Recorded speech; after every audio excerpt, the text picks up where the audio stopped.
Bonjour et bienvenue. Aujourd'hui, on va plonger dans un secteur qui touche des millions de foyers, celui du chauffage domestique au bois. Bonjour. On a mis la main sur les chiffres du troisième trimestre 2025 et ce qu'ils nous disent est assez spectaculaire. Oui, on peut le dire. On va décortiquer ensemble ce qui se vend, ce qui ne se vend plus et surtout, on va essayer de comprendre la transformation, la mutation profonde que ce marché est en train de vivre. C'est une transformation qui est fascinante parce qu'elle est très très nette. On assiste à une véritable bifurcation du marché. Une bifurcation. Oui, d'un côté, on a les appareils, disons, traditionnels, ceux qui demandent un certain engagement de la part de l'utilisateur. D'accord. Et de l'autre, des technologies qui, elles, misent tout sur l'automatisation et la simplicité. Et les données qu'on va analyser, elles ne montrent pas une simple petite tendance, non. C'est une divergence quasi brutale entre ces deux mondes. Deux mondes qui, jusqu'à maintenant, cohabitaient plutôt bien. Plutôt pacifiquement, oui. Mais là, les choses changent. Alors, entrons dans le vif du sujet. Le premier chiffre qui saute aux yeux, c'est celui qui concerne les appareils à bûches. Et là, c'est une véritable douche froide pour ce segment. Ah oui, Par rapport à la même période l'an dernier, les ventes de poêles et cuisinières à bûches, elles chutent de 17%. et ce n'est pas tout. C'est même encore plus marqué si on regarde les foyers fermés et les inserts à bûches. Ah oui. Là, la baisse atteint 27%. On n'est pas sur un petit trou d'air, c'est vraiment une tendance de fond. On sent que quelque chose a basculé dans l'esprit des consommateurs. Et ce qui rend ce chiffre encore plus parlant, c'est ce qui se passe juste en face, du côté du granulé. C'est littéralement le miroir inversé. C'est un contraste qui est absolument saisissant. Pendant que la bûche dévisse, les poêles à granulés, eux, enregistrent une croissance de 32%. plus 32%. Et si on regarde les inserts à granulés, alors là, c'est une explosion. On parle de plus 73%. 73%, c'est fou. On n'est plus dans une simple évolution. On est dans un transfert. Une partie de la demande est clairement en train de basculer d'une technologie vers l'autre. Ces deux trajectoires sont incroyables. D'un côté, on a, disons, l'effort, le côté un peu rituel de la bûche. Oui, c'est ça. Et de l'autre, la simplicité quasi absolue du granulé. Qu'est-ce que ce choix nous dit sur l'évolution du rapport des gens à leur confort, à leur propre maison? Ça nous dit qu'on est en train de passer en quelque sorte du rituel du feu à une logique de chauffage-service. Chauffage-service, j'aime bien l'expression. Le consommateur, en fait, il veut de moins en moins s'occuper de la corvée. Fendre le bois, le stocker, le rentrer, charger le poêle. Plusieurs fois par jour, oui. Exactement. Il veut appuyer sur un bouton ou même programmer son chauffage depuis son téléphone et que ça fonctionne. C'est tout. C'est la même mentalité qui a fait passer la majorité des gens de la boîte manuelle à la boîte automatique en voiture. C'est un bon parallèle. La praticité et le confort l'emportent sur la tradition. Et j'imagine que cette quête d'automatisation, on la retrouve aussi si on regarde les chaudières à Bullemot. Absolument. C'est exactement la même histoire. Les chaudières manuelles à bûches s'effondrent de 24%. 24%. Et dans le même temps, les chaudières automatiques, celles qui sont alimentées par granulés, bondissent de 65%. Le message est limpide. Les gens plébiscitent les technologies règle et oubli. Celles qui s'intègrent sans effort dans le quotidien. Voilà. Pour donner une idée des volumes, concrètement, sur ce trimestre, on parle d'environ 36 500 poêles à bûches vendus. C'est ça. Et en face, on a presque 25 000 poêles à granulés. Donc, la bûche reste encore devant en volume pur, Pour l'instant, mais la dynamique est sans équivoque. et pour vraiment saisir à quel point la chute est vertigineuse, il faut prendre un peu de recul. Le pic des ventes pour les poêles à bûches, c'était il y a 2 ans à peine, au troisième trimestre 2023.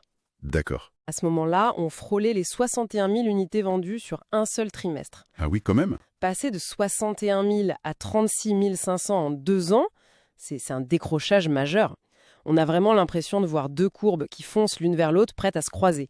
Un croisement qui semble inévitable. Et qui va complètement redessiner le marché. Autre question intéressante, qui vend ces appareils? Où est-ce que les gens vont pour s'équiper? Oui, les chiffres sur les canaux de distribution sont assez éclairants. Ils nous montrent que ce n'est pas un achat anodin. Non. Le marché est dominé par deux grands acteurs. D'un côté, on a ce qu'on appelle les réseaux de spécialistes, les magasins dédiés, quoi.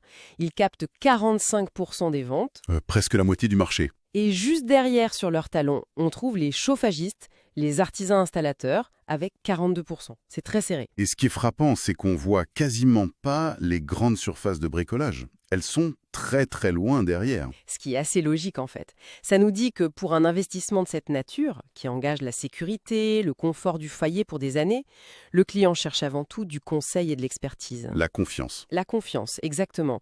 Un installateur me disait l'autre jour, mes clients, ils arrivent, ils connaissent les fiches techniques par cœur, ils ont tout lu sur Internet, Bien sûr. mais leur seule vraie question, à la fin, c'est est-ce que vous saurez l'installer correctement chez moi ? Tout est là. Et c'est là que tous ces chiffres, finalement, convergent vers un point crucial. Pour les milliers d'artisans, de gérants de magasins qui nous écoutent peut-être, cette analyse, c'est un signal fort. C'est un avertissement, mais c'est aussi une formidable opportunité. Le marché ne change pas, il a déjà changé. C'est tout à fait ça. La question fondamentale que ces chiffres posent à chaque professionnel, c'est est-ce que mon entreprise est adaptée à ce nouveau marché ?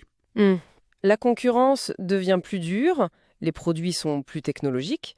S'obstiner à vendre comme on le faisait il y a 5 ans, en se basant juste sur la qualité du poêle, c'est prendre le risque de se faire distancer très très vite. On peut faire le parallèle avec d'autres secteurs de la rénovation, non ?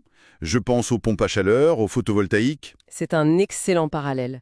Ces marchés-là se sont structurés très vite autour de méthodes de vente, de marketing, qui sont extrêmement modernes. Efficaces. Très efficaces. Ils ont compris que l'enjeu, ce n'est plus seulement de vendre un bon produit, c'est de maîtriser tout le parcours client. De A à Z. De la première recherche en ligne jusqu'au suivi après l'installation, le chauffage au bois doit impérativement prendre ce virage. D'accord. Donc si on est un artisan ou un revendeur, on comprend qu'il faut se moderniser. Concrètement, ça veut dire quoi ? On commence par où ? Oui, on ne devient pas un expert du marketing digital du jour au lendemain, tout en gérant ses chantiers, bien sûr. Non, c'est clair. Et c'est tout l'enjeu. C'est pour ça qu'on voit émerger des outils, des technologies pour simplifier cette transition.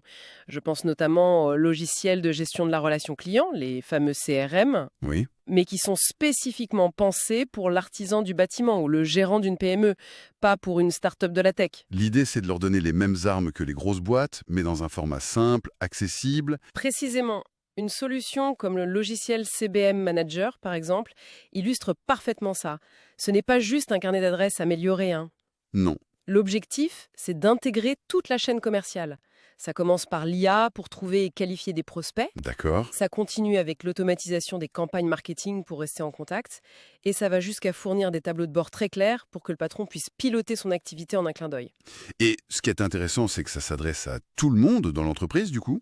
Oui, du téléprospecteur qui organise les plannings, au commercial sur le terrain qui a toutes les infos sur sa tablette, jusqu'à l'équipe de pause qui reçoit les détails du chantier. Tout est centralisé, fini les infos perdues sur un post-it ou dans un mail. On gagne un temps fou et on évite de perdre des ventes, j'imagine. C'est le but. Et l'impact peut être énorme. Quand on lit que la plateforme de CBM Manager dit générer 180 000 contacts de prospects par mois pour ses utilisateurs, Pour ses plus de 2000 utilisateurs quotidiens, oui. on comprend que l'automatisation de la prospection, ça peut radicalement changer la donne pour une petite structure. Et le nerf de la guerre pour ces entreprises, c'est la simplicité. Elles n'ont pas le temps de fermer une semaine pour former leurs équipes. La promesse de ces nouveaux outils, c'est une prise en main quasi instantanée. L'objectif final étant Structurer l'approche commerciale, harmoniser les méthodes et, au final, augmenter le taux de transformation des devis en chantier signé. C'est une réponse très pragmatique aux besoins de modernisation que les chiffres nous crient d'entreprendre. Pour résumer donc, On assiste à un basculement, historique on peut le dire, sur le marché du chauffage au bois. Oui, la bûche, symbole de tradition, cède la place au granulé, symbole de confort, d'automatisation. Et pour les professionnels, le message est clair. Il faut s'adapter à ce nouveau consommateur. Et vite. L'avenir de ces entreprises passe inévitablement par là. Le virage technologique que les clients font en choisissant leur appareil, les entreprises doivent le faire aussi, dans leur manière de vendre et de s'organiser. Pour rester compétitifs, les deux doivent aller de pair. c'est un défi. C'est un défi, mais c'est surtout une opportunité de se structurer pour être plus performant demain. Ça nous laisse avec une dernière réflexion, peut-être une pensée à méditer pour tous les professionnels qui sont face à ce tournant. Oui, une question à se poser. Aujourd'hui, en tant que consommateur, on s'habitue à des expériences numériques qui sont fluides, personnalisées, dans tous les domaines. On commande un taxi, un repas, on réserve des vacances. Exactement, en quelques clics. Exactement. La question est donc, combien de temps avant que nos clients n'exigent exactement ce même niveau de simplicité, de réactivité pour un investissement aussi important que leur chauffage ? C'est une excellente question. L'attente, ce n'est plus seulement d'avoir un bon produit bien installé, c'est d'avoir un parcours client irréprochable, du début à la fin, de la première recherche Google jusqu'au service après-vente. Et c'est sans doute là-dessus que la différence se fera à l'avenir.